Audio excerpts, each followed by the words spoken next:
Hello and welcome back. आज हम लोग बात करेंगे डिफेंसिव सेक्टर के बारे में।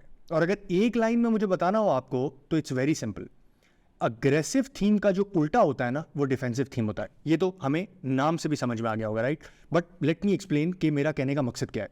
हम लोगों ने अग्रेसिव थीम में क्या बात की थी? हमने बात की थी कि जब इकोनॉमी ग्रो करती है, लोगों के पास डिस्क्रेशनरी इनकम होती है, तो लोग घर लेने निकलते हैं, गाड़ी लेने निकलते हैं, वगैरह वगैरह वगैरह वगैरह। फोकस क्या था? ग्रोथ। जब पैसा आता है तो ये कंपनीज के नफ़े बढ़ते हैं, ये कंपनीज के जब नफ़े बढ़ते हैं तो स्टॉक प्राइसेस ऊपर जाती हैं। मोटा मोटा यही था, right?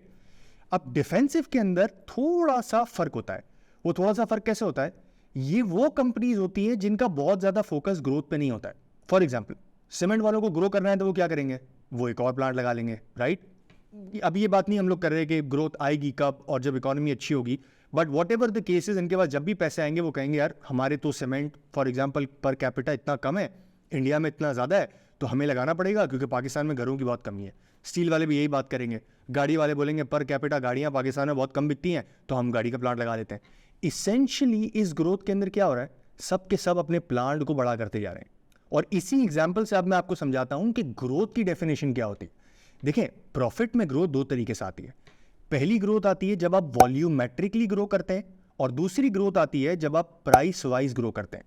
Example, cement 40 million ton Pakistan में बिकता है, ठीक है, और 40 मिलियन टन की कैपेसिटी है। अब ज्यादा सीमेंट बेचने के लिए हमें क्या करना पड़ेगा? हमें एक और नया प्लांट लगाना पड़ेगा, बिकॉज सीमेंट तो उसके अलावा बेच ही नहीं सकता, राइट? मैं इंपोर्ट करके तो बेचूंगा नहीं, मैं तो खुद कंपनी हूं। दूसरा तरीका क्या होता है? दूसरा तरीका यह होता है कि आप प्राइस बढ़ाते चले जाएं अपनी कमोडिटी की। यह है दूसरा तरीका, इसको कहते हैं प्राइस ग्रोथ। सो कहने का मकसद क्या था? कहने का मकसद यह था कि इनकी अर्निंग्स कमाने के लिए इनका नया प्लांट लगाने की या ग्रो करने की जरूरत इनको नहीं होती है, ये जरूरत फील नहीं करते, इसीलिए ये प्लांट्स बड़े बन जाते हैं और उसके बाद ये उसी कैपेसिटी पे पूरी जिंदगी काम करते रहते हैं, ठीक है? इनको कोई शौक नहीं है ग्रो करने की, अनटिल अनलेस को बहुत बड़ी पाकिस्तान के अंदर फर्टिलाइजर की डिमांड आ जाए। जैसे अगर 50 लाख टन बिकता है, कल को डिमांड आ जाती है और करोड़ टन पे हम पहुंच जाते हैं, तो ये लोग कहते हैं अब हमें एक्सपेंशन करने की जरूरत है, तो एफएफसी डिविडेंड देना अपना बंद कर देगा। From A defensive company it will go into growth company, it will become a growth company. So defensive stocks कौन से होते हैं? ये पुराने स्टॉक्स होते हैं, मिच्योर कंपनीज होती हैं, और अक्सर ये डिविडेंड दे रही होती हैं। देखिए, जब भी कोई आपको कहता है ना कंपनी ज़्यादा डिविडेंड दे रही है, तो आपको ये समझ में आ जाना चाहिए इनहेरिटेंटली वो बंदा बात क्या कर रहा है। वो बात ये कर रहा है कि इस कंपनी का ग्रोथ पे फोकस नहीं है या ये ग्रो करना नहीं चाहती।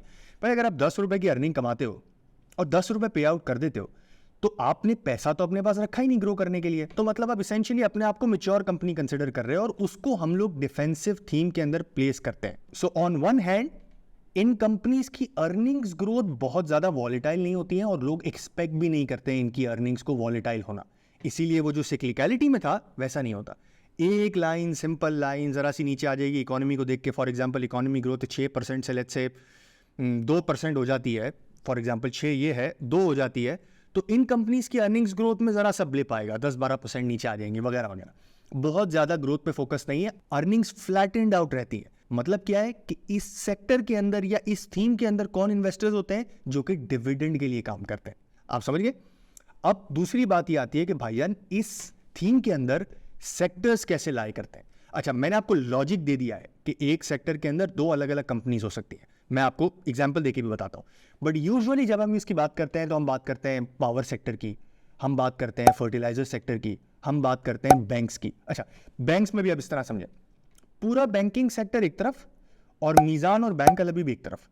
बैंक्स कैसे ग्रो करते हैं? बैंक्स ब्रांच लगा के ग्रो करते हैं। ब्रांच के लिए उनको पैसे चाहिए होते हैं, और जितना नया डिपॉजिट आता है उसके अगेंस्ट उनको अपनी इक्विटी बचा के रखनी होती है। मैं आपको बैंक्स नहीं समझा रहा हूं, मोटा मोटा ये समझा रहा हूं। बैंक्स का बिजनेस मॉडल इस तरह से काम करता है कि आपके पास अगर खुद की जेब में पैसे हैं तो स्टेट बैंक आपको अलाउ करता है कि आप किसी को उधार दे सकते हैं या डिपॉजिट ले सकते हैं, ठीक है? सो अगर एक बैंक ज्यादा ब्रांच लगा रहा है तो वो क्या चाह रहा है? वो चाह रहा है कि मेरी डिपॉजिट ग्रो हो और मैं डेट ज्यादा दे सकूं।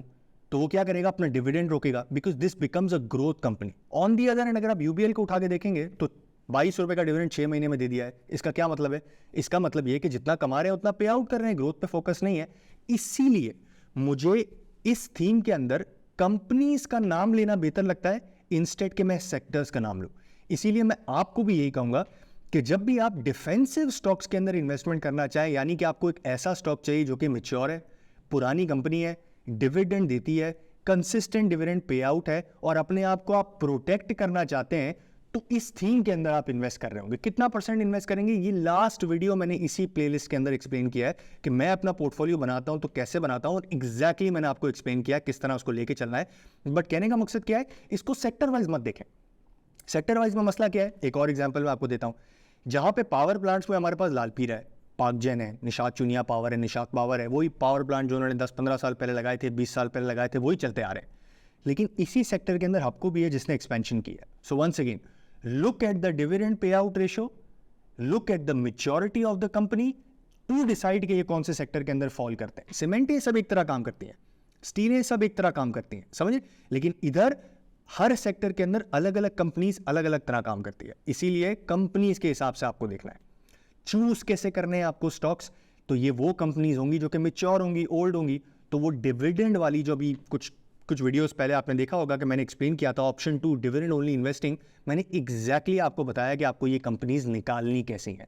सो now we are done with defensive sector. इसको लेना कैसे है, देखना कैसे है, कौन सी कंपनीज आती हैं और क्यों आती हैं। मोस्ट इंपॉर्टेंटली, कोई और कंपनी भी आपको नजर आ सकती है जो 100% अपना पे आउट कर रही हो और जिसका नाम भी शायद मैंने ना सुना हो या नाम भी आपने ना सुना हो, लेकिन आप किताब उठा के देखें तो कोई केबल की कंपनी हो, 10 रुपये कमाती हो, 10 रुपये पे आउट करती हो।